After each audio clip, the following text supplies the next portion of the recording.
السلام علیکم ورحمۃ اللہ وبرکاتہ۔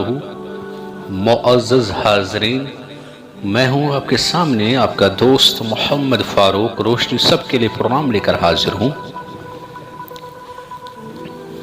بیان کرنے سے پہلے آئیے مل کر حضرت محمد مصطفیٰ صلی اللہ علیہ وسلم پر اور اس کے آل پر درود بھیجیں۔ اللہم صلی علی محمد وعلی آل محمد کما صلیت علی ابراہیم وعلی آل ابراہیم انکا حمید مجید۔ اللہم بارک علی محمد وعلی آل محمد کما بارکت علی ابراہیم وعلی آل ابراہیم انکا حمید مجید۔ اعوذ باللہ من الشیطان الرجیم، بسم اللہ الرحمن الرحیم۔ آئیے حدیث کی روشنی میں پیش کرتے ہیں کہ کس کی دعا قبول ہوتی ہے۔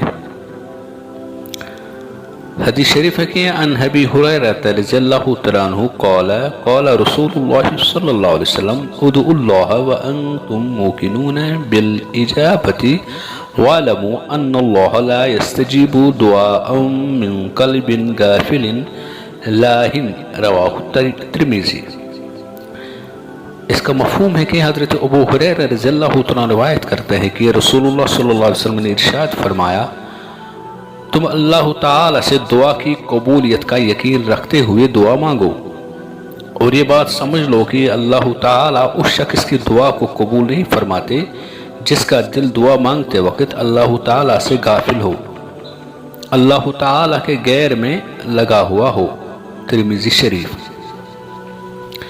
اس حدیث سے یہ معلوم ہوا کہ جب بھی ہم دعا مانگے اس وقت دعا کی قبولیت کا پکا یقین ہو دل میں کہ ہاں جو میں مانگ رہا ہوں وہ ضرور قبول ہوگی، اس کا یقین ہونا چاہیے۔ اور دوسری یہ بات کہ اللہ تعالیٰ سے اللہ تعالیٰ اس شخص کی دعا قبول نہیں فرماتے جس کا دل دعا مانگتے وقت اللہ تعالیٰ سے غافل ہو، یعنی کہ دعا تو مانگ رہا ہے اللہ تعالیٰ سے، ہاتھ بھی کھڑے ہیں، لیکن دل کہیں اور گھوم رہا ہے، دل میں کوئی اور بسا ہوا ہے، دل و دماغ میں کچھ اور سوچ رہا ہے۔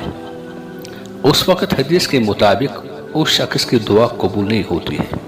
اس لیے جب بھی ہم مانگے تو ان الفاظوں پر غور کریں اور یہ سوچیں کہ میں کس کے سامنے دعا مانگ رہا ہوں اور کسے مانگ رہا ہوں۔ اس لیے دعا کے موقع پر اللہ تعالیٰ سے غافل نہیں ہونا چاہیے اور غیر کی طرف نہیں لگنا چاہیے۔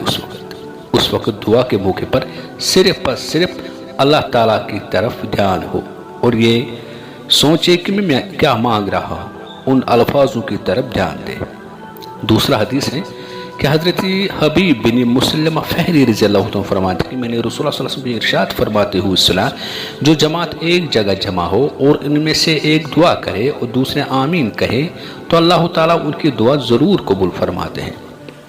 اس دعا سے یہ معلوم ہوا، اس حدیث سے یہ معلوم ہوا کہ جب بھی دعا کیا جائے، چاہے وہ انفرادی طور پر ہو یا اجتماعی طور پر ہو، اس دعا کے ساتھ ساتھ آمین ضرور کہنا چاہیے، یا تو ساتھ یا دعا کے بعد۔ اس لیے اس دعا کو رسول رحمۃ اللہ علیہ وسلم فرماتے ہیں کہ اس دعا کو اللہ تعالیٰ ضرور قبول فرماتے ہیں۔ اللہ تعالیٰ ہمیں ان حدیثوں پر عمل کرنے کی توفیق عطا فرمائے۔